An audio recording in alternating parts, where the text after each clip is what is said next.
That is the only way I'd come back is for the Bills. For the Bills! All right, welcome to the first episode of what we're calling the Oak Leaf Sports Podcast. Probably come up with a better name, but in the meantime, that's what we're going with. My name's Albert Gregory. I'm managing editor at the Oak Leaf, and today I'm joined by Granville Fox. How you doing today, Granville? Good. And two staff writers from the Oak Leaf, Anthony Rhea, is that how you pronounce it? Rhea. And Matt Redden? Reading. All right, I'll get those down by the next time. How you guys doing today? Good. All right, so we want to talk about some sports, but before we do that, let's talk about our president. Trump's comments last week have obviously stirred up a lot of things in the NFL and causing players to protest. Teams came out locking arms. Owners were even out. Jerry Jones, I believe, even was kneeling during the game. Yeah, that was weird too. Big surprise for me, at least, because he's given money to Trump. So. I guess. He gave $1 million for the inauguration for Trump. I guess he got 4 phone calls from Trump after the game saying like, "Don't do this." To me and all he that took stuff. a knee with the team and everything. So. Yeah, people expected the Cowboys to do nothing if any team weren't going to do anything. I think it was over 250 players protested. It was this protest was kind of dying down until the comments from Trump. He just lit a fire underneath Yeah. it. Do you guys think it's kind of taking away from teams though? Because Seahawks had a 4-hour meeting in the locker room before they went out to play a football game. Well, I don't know if every team's doing that though, because I know that. Well, they are super active because they have Michael Bennett on their team who is super proactive with that stuff, and then Baldwin as well, who's been recently Sherman. So they have a lot of activists compared to like some other teams like the Raiders or somebody who they don't have anybody really coming out like they do. They're like being activists towards that kind of thing. So maybe it's not like as important to them as it is to other teams who have players that experienced it firsthand. You did see like a lot of teams start slow though. Like the Steelers had that thing where they wouldn't even come onto the field, and then they came out really slow against the Bears, and who they should have easily beaten. Except for the one player who's a former Marine who did come out to the field. Oh yeah, Andre Villanueva. Yeah, now he's become like the highest selling player or highest selling jersey in the NFL over the weekend. And then, he donated all those funds to the military USO too, as well. Yeah, I think it just became like. It was a non-issue almost. Like the only issue was like the fact that Kaepernick wasn't signed, and then with everything Trump said, it just. So have you seen the new Sports Illustrated is going to have like I don't know if it's already out or if it. With everyone mocking, but Kaepernick's not on the cover. Yeah, it's kind of weird. Like it's Goodell and LeBron and Steph Curry. Yeah, which I kind of like. That's obvious. Like those two guys have been involved in the NFL. He kind of represents them. It seemed like a big part of it was the son of a bitch part of it. They did not like him calling their mothers that name. That seems to really bother them the most, almost anything. I think he was just pandering to a lot of his followers that are obviously way more conservative. I think it was kind of like he was trying to cover for a lot of other things that were going down, like the North Korean prime minister declaring war. And that's basically what it was. And then Puerto Rico still doesn't have like power or running water, so he's just trying to reform not working. He's just trying to distract everyone from the real issues. He's done in the past. Also, he kind of has a history with the NFL. If you guys have ever seen that documentary, I think it's called Small Potatoes, Who Killed the USFL? It's 30 for 30. It's all about basically Trump wanted to be part of the NFL so bad that they created this other league, the USFL, that he was a part of and had a team, and it could have been really successful. It still would be going on today. During the spring, we'd have a fall league and a spring league, but he wanted to compete with the NFL so bad, he like sued the NFL to the point where the whole league got destroyed just because he wanted them to play in the fall. That's enough on Trump. Let's talk about sports now. I guess we could start with the Raiders. We got 3 Raiders fans in the room right now. What did you guys think of their poor performance? I was honestly shocked. Yeah. I mean, you don't see Derek Carr throwing 2 picks in one game. Yeah. I mean, the most shocking thing to me was the offensive line. We're supposed to be, I say we like I'm on the team, they're supposed to be one of the best offensive lines, if not the best, after Cowboys. The Cowboys, and the Cowboys have kind of... Slow start. Yeah, they've been having a slow start. They're not doing as well this year. I thought the Raiders might be the best O-line, and they're just terrible. Or was it the Redskins' D-line is just that good? I don't know. Well, I mean, they got the Redskins' defense has a couple good pass rushers with Kerrigan and whatnot, and then they have Norman in the secondary as well, who they play a lot of cover 2 so it kind of gives him room and whatnot to do what he wants. So Yeah, I think he maybe had one ball thrown his way. That Yeah. was caught, but that was the only ball even thrown his way the whole yeah, game. so he scares quarterbacks even just by being there. He makes them want to throw to the other side. And Cooper's been kind of starting off slow these past two yeah. games. Like you haven't been hearing much about him. Like Jackson Crabtree had Reno. at least three touchdowns last game, but you haven't heard much about Cooper besides the first game, really. I think Cooper is like a tad bit overrated, especially when it comes to fantasy. He's just like hit or miss every week.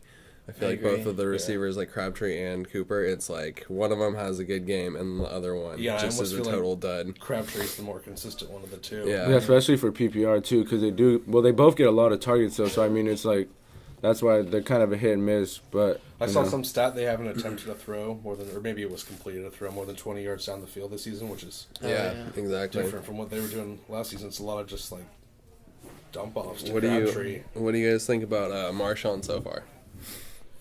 See, I didn't watch the second game because the Jets, I just knew we would win. I had something else to do. Yeah. And the first game, I thought he looked good. But this last game, he couldn't really get anything going. I think his hair is too long. I think he's kind of just slowing him down just a little bit. It was never that long. Dragging him Yeah. down. It just looks like when he's moving, he has to like whip that thing around with him. What do you... who do they play this week? Raiders play the Broncos this week. Oh, right. That's right. Okay, so that's kind of Probably. a similar defensive style Yeah. to the Redskins. They've got obviously a good front with Von Miller. But they got defensive front. secondary is definitely way better. Yeah. But they got Harris and Talib, and then who's they got somebody else too. The third guy they got in the slot. Brandon Marshall in the middle's not bad either. Yeah. And Von Miller, of course. Yeah. Wolves. He's going to recount. All right. Anything else on the Raiders? Well, I just want to say the Raiders don't really play in prime time either, so I don't. Maybe that's kind of like One part of it? yeah, but I don't want to blame it on prime time. Yeah. They get like one a year. Yeah. I don't know if that would affect your O-line as much, too. Right. I mean, they have been playing, or the Broncos have been playing poorly against the run this year. Actually, I take that back. They totally shut out Zeke earlier. Yeah, But I feel they like- had him 9 Yeah. for what, 8? 9 Yeah. carries for 8 yards or something like that. Yeah. That defense is still great. Well, Yeah. Del Rio knows that defense well, so hopefully that can help us some way. Mm-hmm. Yeah. Mm. All right, let's move on to your favorite team, Granville, the Dolphins. Yeah, I'm sorry. we did not show up to play. Yeah, there was just a lack of energy throughout the whole game. Our secondary is like absolutely, we might have the worst secondary in the league. Like across the board is like garbage. Byron Maxwell is like, it was hard to watch him out there for the majority of the game. I predicted obviously to win. I also predicted our offensive players to have good fantasy games. Like I started Jay Cutler and Devontae Parker and Jay Ajayi, and Devontae Parker had like 8 catches for 76 yards or something, but most of them came on the last drive. It was just terrible. It was like a hard to watch game if you were a Dolphins Yeah, fan. it was. I had a Jai starting too, and he only got me 1 point in my league. Yeah. It was just all bad. I was disappointed. I thought he was gonna kill it against the Jets. You know. Yeah, our play calling has been like ultra conservative, but like that game was just, it was like first down, run the ball, get stuffed. Second down, either run the ball or like play action. Didn't get anything going, and then faced a lot of third and longs. But yeah, then we play the Saints this week in London, which is where JJ is from, so that should be interesting. Yeah. Do you have high hopes for that game? I have no expectations whatsoever. I hope he does good. If it was a home game, I think I would be a lot more confident. But like in London games, like what happened with the Ravens and the Jaguars Yeah. last week, That was insane. You you never just know, never yeah. know Yeah. what's gonna happen. You know. Well, you'd hope that he freaking blows up in a homecoming game like that. You know, going home Yeah. back home like that. I think He's he definitely will. gonna run harder. And I am starting Devontae Parker again this week too. I'm starting to Jai for sure too. And I think. What do you think of Cutler? Like, were you excited when he came Yeah, to the team? I was or- excited. We have like a really athletic and really versatile and talented wide receiver corps, and Ryan Tannehill is just he's like dink and dunk. And Garbage. he's Garbage. he's a game manager. He's not garbage, but he's like just doesn't excite you in any way. Yeah. So Jay Cutler comes in, he's like Especially throwing for the a ball former receiver, around. you think he'd be a little more exciting. Yeah. So and then after the first game, he like led us on that fourth quarter comeback against the Chargers, and he looked really good. And then last game, I just It wasn't even like all of his fault. The whole offense. They have was just they have missing. killer receivers too. Kenny Stills, Devontae Parker. Jarvis Landry. That was the thing. Like Jarvis Landry didn't even touch the ball last game. The first week he got a lot of catches. I think in he the had first like week. 13 catches. Yeah, in the first game. All right, we won't torture you anymore, Granville. We'll move on to some basketball. So, start with what happened first, I guess. Carmelo was traded from the New York Knicks to the Oklahoma City Thunder. What was the trade? It was Doug McDermott, Enes Kanter, and the Chicago Bulls second Right. round pick. What do you guys think? Are your first thoughts on it? I think I don't know if he's kind of following with the whole chasing a ring, but I think he kind of is.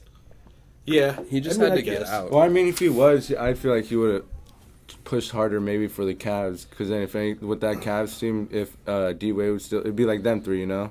It'd be LeBron, Wade, Melo, then you have K-Love as well. At this point, though, like, he should chase for a ring. Yeah. He's only cared about money his entire career and playing in New York. And he's always stayed on a terrible team just to get the biggest contract Yeah, possible. it'd help his legacy, too, because he has the stats Instead of he just would being put the up with greatest anybody, you know? Olympian I mean, men's basketball. he was good on the Nuggets. You know, Yeah, they made the yeah. Western Conference Finals. I mean, Well, now he's if he had- goes to this team, he might actually have a... They might have a shot. So we're talking about Melo on the Denver Nuggets, and I heard someone point out that he's never had a big point guard, like a really good point guard on his team. And now he has Isaiah Thomas, arguably LeBron James, one of the better point guards in the NBA. Are you talking about Melo? I thought he had AI for a little bit. when he Yeah. Oh started- yeah, we're talking about he- Melo. Sorry, yeah, but he did have AI, but it's at For a the little end of bit. his career in the Nuggets. Yeah. Yeah, so, Yeah. now Now he'll he's got have Russ. Russ. Yeah, sorry, didn't miss the Yeah, D-Wade Russ will be thing. nice. He is gonna have to. For a while, he was really against playing the four, and now he's come out and he's Yeah, like, he he's has gonna to. play the four. My only Nice. issue I like with him that at the team yeah. is like lack of depth. They just don't really have too many people off the bench. They have like Jerry and Grant and. Damn, I looked this up. They I'm have Jerry totally Grant blanking. on their team now? Yeah, Jerry and Grant. He's like a decent. Yeah. Oh, they have He Taj thinks he's Gibson. amazing, but- They have Taj. Or no, wait, is he on the? Yeah, Gibson's still there. No, Gibson's He's on on the the Timberwolves. Timberwolves. now. Oh, yeah, man. yeah. There's been That so Timberwolves. much that happened this offseason. That They've got Roberson. I'm excited for the season. Yeah, no, it's gonna be fun. They got Roberson. So what's the starting lineup for that team?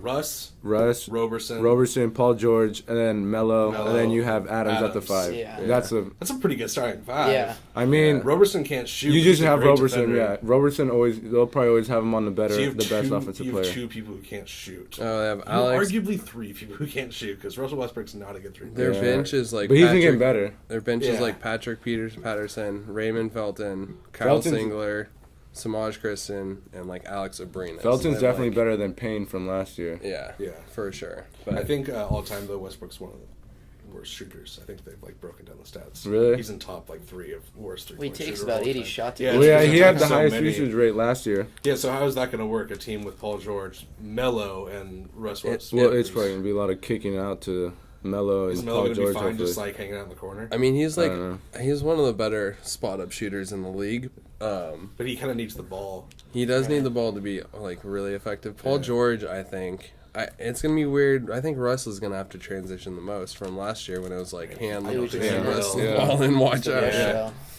I don't think I think PG and Melo are going to change their games, and Russ will just do Russ. Well, if Russell doesn't change, then it'll be bad. But if he does, then that could be Yeah. that could be like the number one threat to the Warriors for sure. Yeah. Yeah, maybe. There's still the Spurs, dude. Like we're maybe one Kawhi injury away. You say True. we? Are you a Spurs fan? I'm a Warriors fan. Oh. I was gonna say we as the Warriors, we're like one Zaza Pachulia foot away from a potentially Yeah, really yeah. rough, Yeah. really hard fought series. Well, I mean, But, they swept them anyways. But I mean, yeah, true though. they were it up would've like been different. 25 Yeah. though before Yeah. that Yeah. happened. Well, speaking of Warriors contenders, Dwayne Wade opted out of the Bulls contract and has signed with his buddy LeBron James to be part of the Cavaliers. What do you guys think of that? It's going to affect it at all, or It's like the obvious choice, but they're a deep team. They just don't have enough shooting. They're like starting lineup They don't have until defense. Isaiah Thomas comes back is like D Rose, Dwayne Wade, LeBron, Kevin Love, and Tristan Thompson. There's Crowder. You got Crowder. You got JR though. JR off the bench. off the Yeah. bench. JR can get hot when he's hot. He can also go like over Yeah, 10. terrible. Yeah, so but I mean, if you get him hot, you know, No, he is, When like- that one, the finals they won, he Yeah, was hot. yeah, He was exactly, hot, and they yeah. won with him He hot. gets hot So I at the wrong mean, time. It's bad for the Warriors. And Yeah. and they have Kyle Korver too. Like they're a deep team, but Yeah. they just Can they play Well, they D?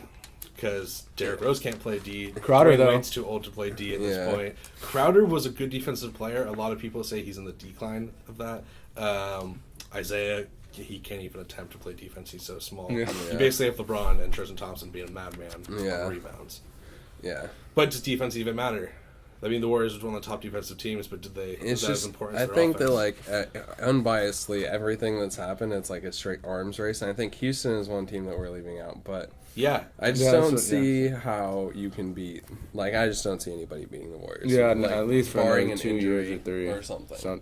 Yeah, I think about it you. I think the other day saying Chris Paul is the guy who got screwed out of this the most because he was really relying on Melo coming to the Rockets. Yeah. And now, I mean, I still don't fully understand. I mean, maybe I should look into it more. Why it was a sign and trade? Why? Because he could have just They left. have his bird rights for next year, so he and LeBron James kind of pushed forth the Yeah, new yeah, I remember CBA, this. which makes it possible for a player to sign a supermax, which I forget the percentage of the salary cap thing. It's like something ridiculous, like Yeah, it's a lot of 35%. money. But you have to have played on the team for like Yeah. at least 1 year. So this makes it so he's eligible for the supermax next year. So Yeah, okay, like yeah. if you have a Okay, player's that makes bird sense rights, now. you can go above the cap to sign them. Yeah. Which is why. So that's why they did a sign and trade rather than just letting him go. And Which is why Steph, like, he signed the Supermax this year, Yeah. and it didn't. There was no reason for him not to do it. Like if he had decided to take less money, it wouldn't have affected the salary cap because they have his bird rights. Okay, yeah, I remember that was a big thing CP was pushing for. It's why I thought he would never leave the Clippers, but I didn't realize that aspect of it. Does any of these trades or anything affect the Warriors? Are they still going to win a championship despite Melo going to the Thunder, Dwayne Wade signing with the Heat, CP3 in Houston? Do they still have like the lock to win the championship this year? I think they do because I feel like just chemistry is a big thing. I mean, you can have any player you want, but if they can't work together, they can't share the ball. I just think they can't work together. But I just think the Warriors have this chemistry now, working together for a year that I think just they can't be beaten.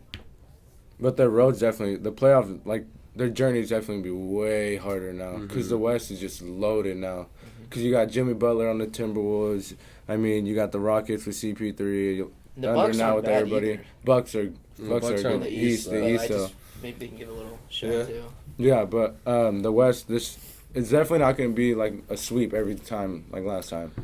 Okay, so you think at least this makes the playoffs more Yeah, interesting? so I mean, who knows? The finals could be way more interesting because everybody could be more tight or whatnot. But Do you guys think that the Cavs are a surefire? They're going to make the finals this year. I am a huge Kyrie Irving fan. I think he is one of the few players that can completely take over a finals game and win it for his team. And they lost that. I don't know if LeBron's going to be able to do it every night. I don't know if Isaiah will do it. You've seen him do something like that before.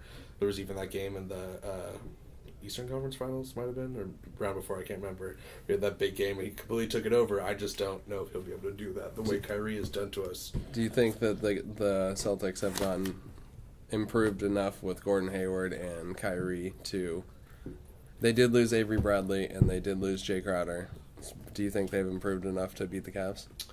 I think they've improved enough to beat the Cavs, but I think they might have hurt themselves actually when it comes they face the Warriors, if they Yeah. were to face the Warriors in the finals. But I think they maybe could take on the Cavs now. Gordon Hayward's good. I think he's gonna be really good on this team, especially with his former coach Brad Yeah. Stevens. He's gonna know exactly the way to play him. I heard. Tatum too. Tatum looked nice in summer and, league, so he could be Jalen good. Brown's gonna be Jaylen starting Brown. at 2 guard. That'll be interesting to You see. got have- Marcus Smart off the bench. They have playing this defense. just anomaly where they're like competing for the Eastern Conference Finals every year, but they're also like stacking themselves for the future at the same time with like Jason Tatum and Jaylen Brown, and then they still have the Nets picks too. So yeah, They have the Lakers pick for next year. Yeah, too. because they traded the Yeah. Nets to the Cavs. Oh, yeah, they did. Yeah. but yeah, they still have this top pick in the draft, and next year's draft should be like pretty stacked. Yeah. Yeah, I'm there's- pretty sure it's only protected for the first overall, but if they get 2 through 5 for the Lakers, then they're guaranteed the picks. Yeah. Well, yeah, they changed it too today. The lottery, everything's a little bit more even now. Like the top 3 teams have like I think a 14% chance of getting number 1. So like they made it more even for everybody. So that way, it's harder for teams to tank rather than like I'm just gonna tank this season. So we guaranteed number 1. So now it's a little bit more even out throughout all the draft. All right, now why don't we touch on some fantasy? Do you want to start, Granville? Yeah. Yeah. I guess we'll just go around and talk about maybe some surprises of the year so far. How you guys' teams are doing. I personally got Kareem Hunt, so Yeah, that's where we should start. Kareem Hunt is where we should start. So we drafted a live draft before the season started, and I got him in the 10th round. So I've basically just been like, it might have been the 11th round. So I've basically just been set. I have like Zeke and Jay Ajayi too. Nice. So that's good. I have a keeper league, and we were drafting rookies at the beginning of this season. And I don't watch a ton of college football, so I don't really know players when they get to the draft. Like I watch some college football, but I don't do like enough like recruiting or whatever, scouting to see who I want to draft. But I read a bunch of people's like lists, like Matthew Berry and all this stuff, like grading people. I just saw his name and I kept hearing the description of how he plays, and he's going to be on the Chiefs, which is running back friendly. Like, this guy's going to be great. I really wanted to draft him. He went 1 pick before me, ended up with Corey Davis, who's barely playing. But I can't believe it. He went to the guy in our league who has the worst team in the league, too, and it's completely changed his team. Damn. Yeah. I think one big storyline is the influx of rookie running backs that have just been straight, like Especially Leonard this Fournette year, and Dalvin Cook and Cohen too Cohen, from Kareem Chicago. Hunt. Like they're just like McCaffrey taking over. has been a little disappointing, but he still looks good. I mean, Yeah. they target him a ton. Yeah, I mean, it's crazy, especially because you've been hearing about how that position's been dying for years, but really huge influx of it this year, especially like compared to like kind of the lack of good rookie quarterback play this year. Yeah, I mean, Deshaun Kaiser and is he the only nice? Trubisky. Oh, Deshaun Watson he's looks not. really good. Watson Watson does look looks good. good. Yeah, Watson he almost does beat the look good. Patriots. Yeah. They He's beat him. he's just a fun player. He knows how to win. He's been on a winning Yeah. team, He knows exactly what it takes. Yeah. And he's got a good little team around him, especially that defense. That defense is scary. You guys have any like fantasy sleepers you want to throw out? I actually did write some down. I have Devontae Parker. I wrote an article. I've heard that from other people. I Yeah. wrote an article about him. I write for this online football blog. I wrote an article about him, and I said he was my sleeper going into the year. So I'm just gonna stay with it and just write it out. It's been doing pretty good so far. So that's one of mine. And then Wendell Smallwood. I think he could have a good week after Darren Sproles gotten injured. Yeah. Oh yeah, that's a good That point. was Yeah. horrible. Yeah. I was Torn wondering why ACL someone and picked him broken up arm early. in one play. Is that really what happened? Yeah. Yeah. Oh yeah. It was the Yeah. same play. One play. Yeah. I mean, he is a small guy, so Yeah. it could all happen at once. That But could be the end of Darren Yeah. Sproles too. Oh, That's yeah. probably the end of his career. yeah, that sucks. Oh, he was such an exciting player too. Well, this week too for the Jets, if Forte doesn't play, they already said that Powell might get 20 carries this game, so he's gonna get a heavy workload at least. Yeah. And they're not a very good team, so he may get the ball a lot. Yeah. In my league, I have terrible running backs. I have Frank Gore, Ingram, and Doug Martin, and I think like the Cardinals back up. who's been Oh, playing a Adrian bunch. Peterson might not play this week. So so should I still write it out with Ingram? He's been doing all right. I haven't been able to decide what to do. He's actually probably been my better running back, but Yeah, I mean, it's like 8 carries. once Doug Martin gets back, I think that should help you out a lot. Yeah, exactly. He's projected to be like a really I hope top so. end running back this I hope season. he gets back to his old form. That'd be awesome. Anything else? Any other fantasy stuff? No. No? All right. Well, that's going to do it for the first episode of Oak Leaf Sports Podcast. Thank you guys for joining me. For the